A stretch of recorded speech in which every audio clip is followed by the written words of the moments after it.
As an educator, my biggest goal is to foster an environment that supports overall mental health through simple intervention strategies. However, choosing an intervention strategy can be intimidating. We have all the right intentions, yet it still may not be the best fit for the intervention needed. One of the toughest categories of intervention implementation falls under the umbrella of behavioral change. Inside a classroom, students' behavior can be desired or unnecessary. It can occur in every student for reasons that we may not fully understand, and it can sometimes appear to be very impulsive. Impulsive traits are innate to each human, and it is up to the everyday environment to help overcome the need to act this way. However, students cannot overcome these behavioral traits simply by being told to do so. They must assist in self-monitoring their behavior to show where change can occur. By utilizing a self-monitoring technique, students can pinpoint what causes their behavior to change, what the reaction or the behavior was, and what the immediate consequence was because of their behavior. So how does a student self-monitor their behavior? Simple. A Tier 1 support system known as a class pass. Similar to a hall pass, a class pass allows a student to take a brief break to engage in preferred activities, then return to instruction.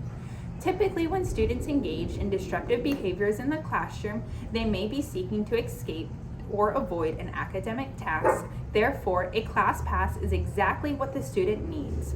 For my classroom, I have created a mental health pass that is accompanied by an ABC chart.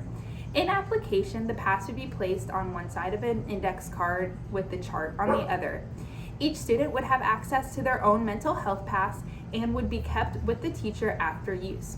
The student can use this pass to take a well-needed breather, talk to the guidance counselor, read an unrelated book, do light exercises, or just go splash water on their faces. Students do not need to elaborate as to why the pass is needed. They can simply raise 2 fingers, grab the pass, and go. If the student is interrupting class with their behavior, the pass will be given versus asked for. The students would be made aware of the rules, such as not being gone for too long, and have 2 to 3 predetermined areas that they can utilize their pass, such as the hallway or the restroom. Once on their break, the students would then fill out their ABC chart and then hand it to me upon return. So, what does this look like in person? Say Sally just came into your classroom after receiving a bad grade on a test from the class before and is still distraught from it. She has trouble focusing during the lesson, she's disengaged with group work, and has now asked you for the mental health pass. Sally would then go on her break to wherever she'd like to. She would have this pass. She would fill out the time and date, or the time and place where it happened, what happened to cause the behavior, the feelings, what the behavior was, and what is the immediate consequence. In this case, Sally had a bad grade. She is very irritable, and her consequence is that she's very disengaged with the lesson. Sally would then hand back the index card to me and then have a choice to either talk to me after class, or she doesn't have to talk at all.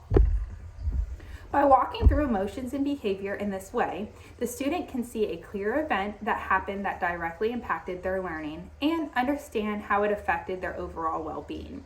The end result of this concept would be for students to understand that behavior doesn't just happen, that there are typically triggers for a particular behavior.